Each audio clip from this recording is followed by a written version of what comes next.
Welcome back to Trucking California. What the heck?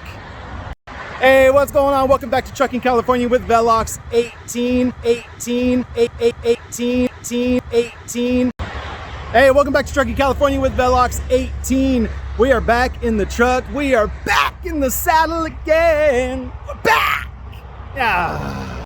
Hey, what's going on? Welcome back to Trucking California with Velox 18. I almost forgot the name of my channel, but you didn't, because you're here. I appreciate you. Love you. So today we are picking up a load in Modesto, and we're going to drag it down to Southern California. But before we do that, I just want to let you guys know, I had to hustle and grind for 6.5 hours. I was trying to get a Grand Slam load because there was a lot of loads on the load board, and I was grinding, and I was just boom, calling brokers, putting in bids on the apps. I was doing all that stuff just to end up with a very mediocre load that doesn't pick up until the evening time on Monday. So I'm a little bit upset that we didn't, get something a little bit better.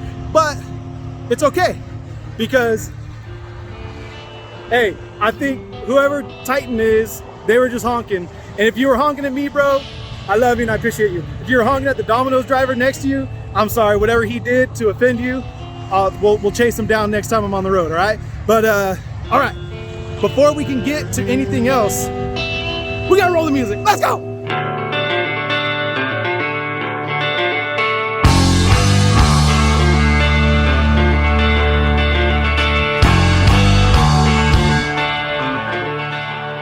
All right, so we're gonna get down the road. You guys don't know how weird it is for me, all right? Because I get a lot of people who wave and give me thumbs up and stuff just because the truck's cool. And then I get other people who wave and smile and honk and stuff because they recognize me from YouTube. And sometimes I don't know the difference. So I'm like, hey, hi, do you know me? I don't, do you know me? So it's weird, man, it's weird. But anyway, I appreciate you guys always hollering at me though, and honking at me, and saying hi and coming up and talking to me at the truck stops and stuff, because I like to put a face on the other end of the camera. It's helpful to know that normal people are watching these, and that it's not just bots watching these videos. So comment and come up and talk to me anytime you see me around. But let's get down the road and get this load, man. We gotta get over to Gallo. Gallo, big old wine producer here in California. We gotta go. Don't be deceived by your eyes. Don't be deceived behind the curtains, trembling child. Don't be deceived.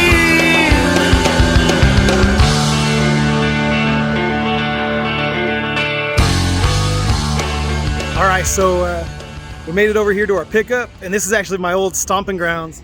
When I ran containers for Silva Trucking, I ran out of this Modesto shipper every single morning, going to the Port of Oakland. So anyway, very familiar with this place, although it's all changed in the last 5 years since I've been doing being an owner-operator, hauling hazmat and all that. So a little bit different, but anyway, we got the same old though from all the other shippers. They assigned us a door. There's all these open doors, and they assigned us one that has a trailer in it. So they got that thing where on the inside they create a path, where they load only certain docks out of the many that they have.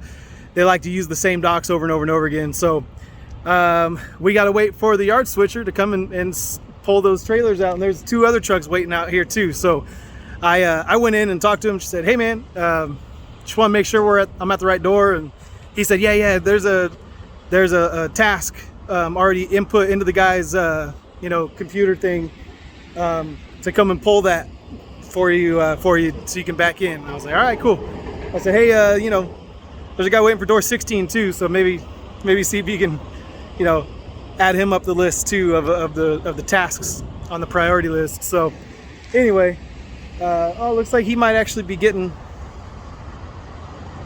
he's either taking off because he's so mad, or he's gonna get backed in right now. Hopefully he's getting backed in. But anyway, so I don't know, I'll update you guys, let you know what's going on. All right, so while we wait to get loaded, we're gonna get into like, you know, what loads we were looking at, what we had high hopes for, and how we ended up with this load, this so-so load. All right, but first, it's time for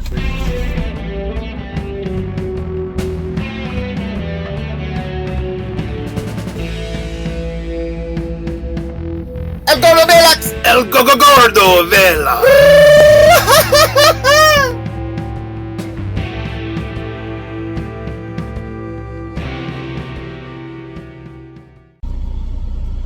That's right. That's right. We are going to be eating. Oh, hold on. It's upside down. It's upside down. Hold on. Let me fix it. Let me fix it. Okay. All right. So maybe we'll just do the whole thing upside down. Leftover mod pizza right here. You guys see? Can you guys see that? Can you guys see just how good that is? That is extra cheese, pepperoni, ham, bacon, pineapple, jalapeno, red onion. It's the best leftover pizza you've ever had in your life.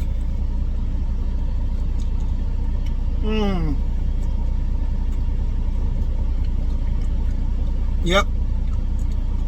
I could do flips. I could do flips for this stuff. Flips! It's pretty bomb. All right, we got a hyperspeed down there because we're kind of in a hurry.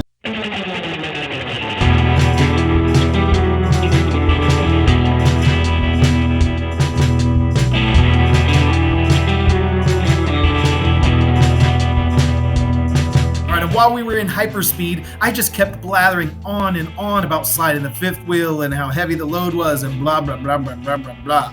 So I'm going to spare you all that, and we're just going to skip to the good part. Those of you who are truckers, you know exactly what I'm talking about and why I did what I had to do. Anyway, I'll explain that more later. Or for now, we got to just...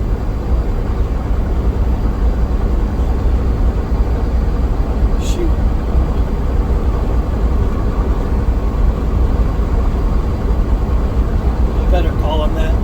There was a van kind of like in a weird spot just now.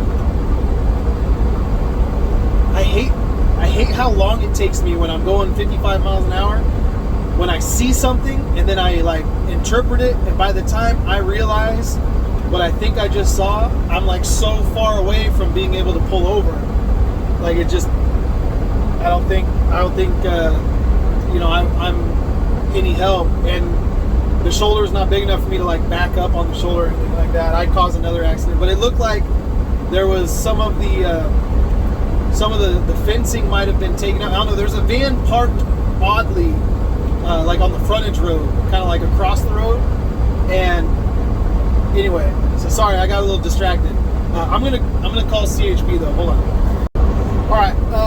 So yeah, we'll find out if that was anything or if that was nothing. I don't know. But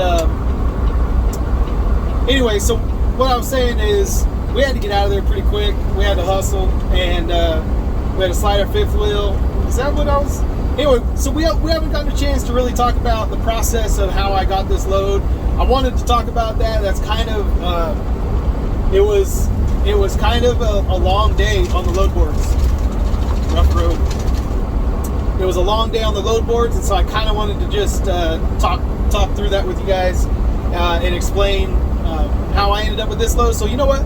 We'll just do that in the morning, and we will truck it hyperspeed until we get to the morning time. Woo! Let's go!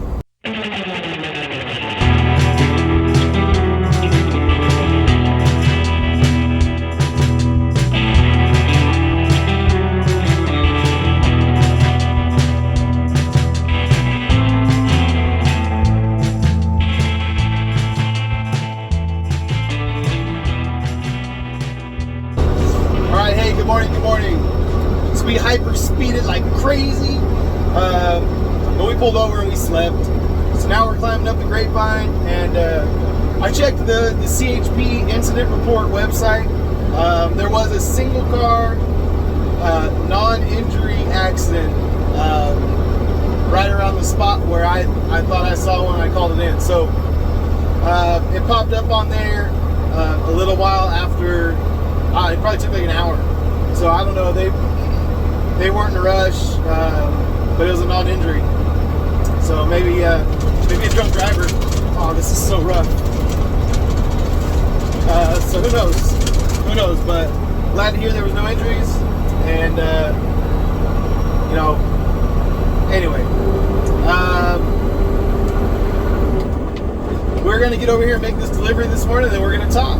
We gotta talk numbers. We gotta talk the process that it took us to get this load, and I'll explain why we got kind of a lower rate on this, and what's going on with the freight market in California. I'll tell you guys what the reefer freight market looks like, and try to strategize a little bit better to see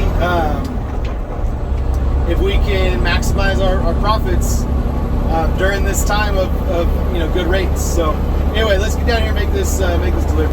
All right, we just got here to Wine Warehouse in City of Commerce. So I just got a small gripe real quick. Small gripe. All right. I left. I didn't get a lot of sleep. I decided I would do a 3-7 split because I only stopped for 6 hours. Because I wanted to get to this appointment on time. I'm 30 minutes before what they told me the appointment was. So it's 9:30. My appointment's for 10 o'clock. I gave myself 30 minutes extra just in case of traffic through LA, whatever. So I'm tired. I got less sleep than I wanted to. And my clock's all messed up. I'm going to have to take 7 hours off at least. So I can't get a load this afternoon. All because I like to be on time. I'm not someone who just decides, well, I'm just going to show up late and hope that it works out. That's not my style. So when a broker gives me an appointment time, I make sure that I'm there. Well, I got a call from JB Hunt. This is a JB Hunt load.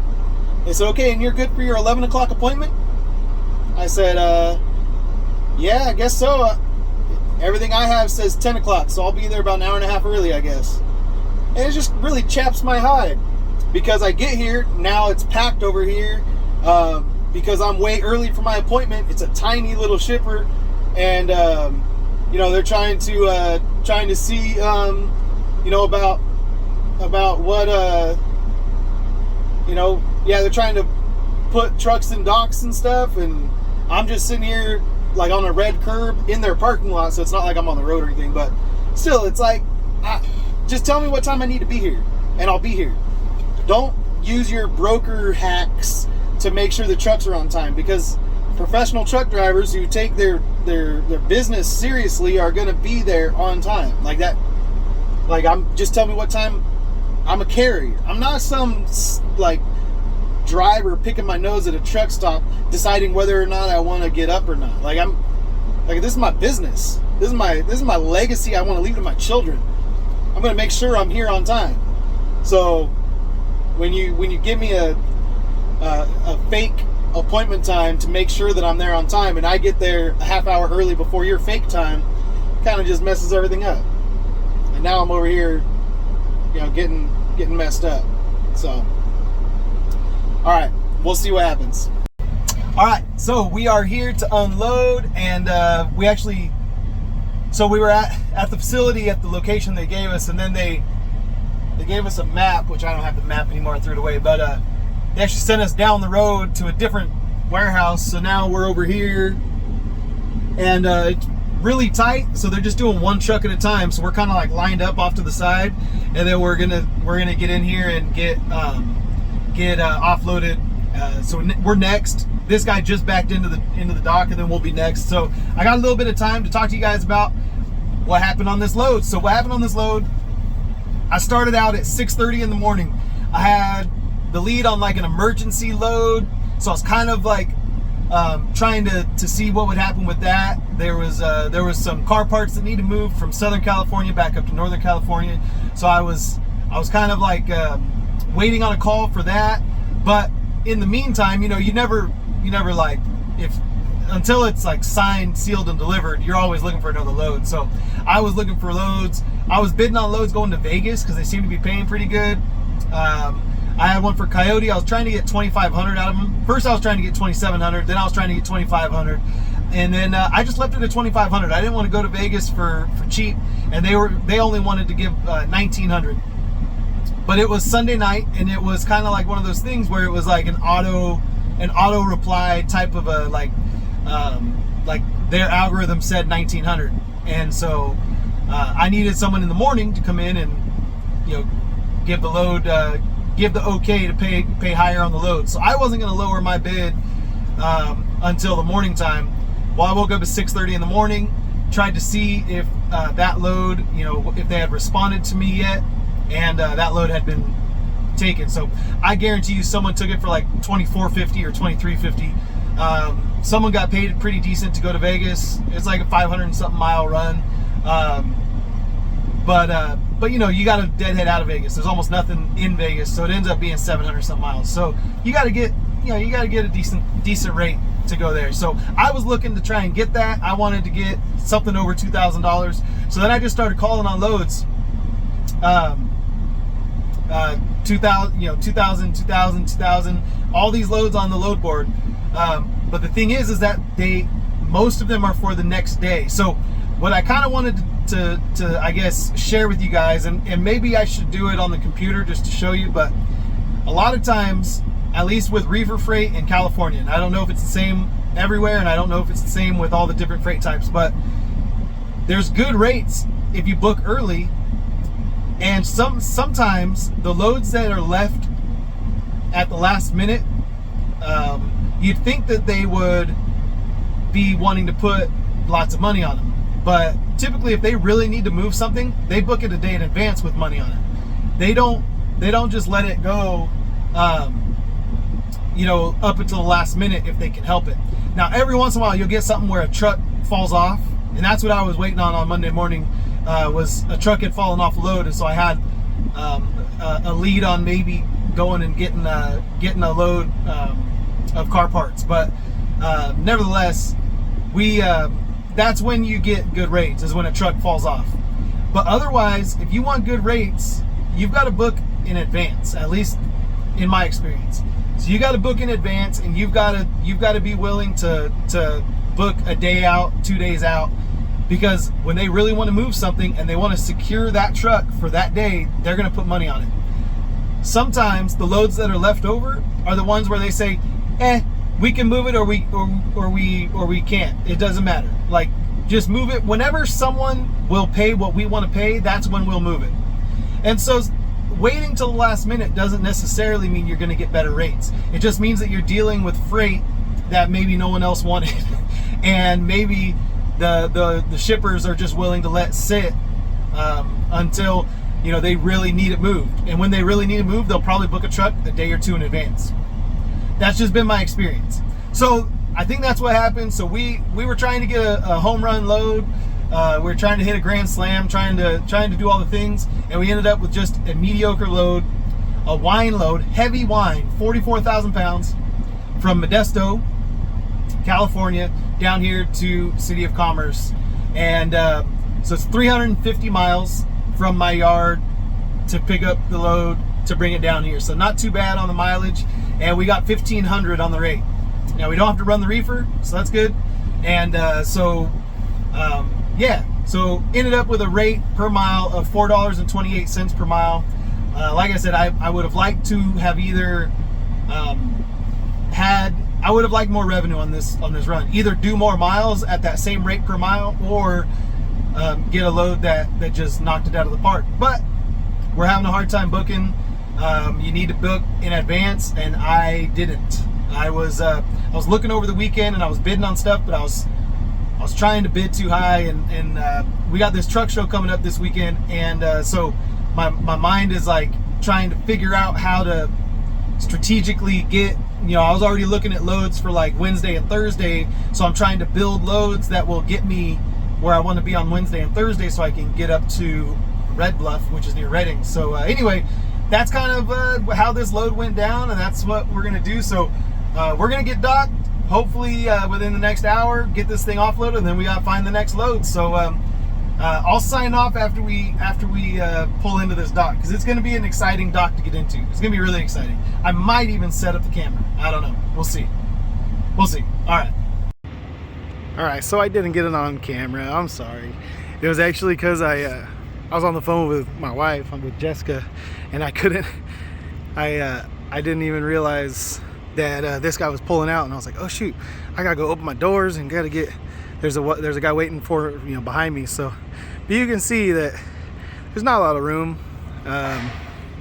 So you gotta kind of dip it in there, but there is no one next to you, so you can come at it at a cool angle, and it's kind of a different way of backing in.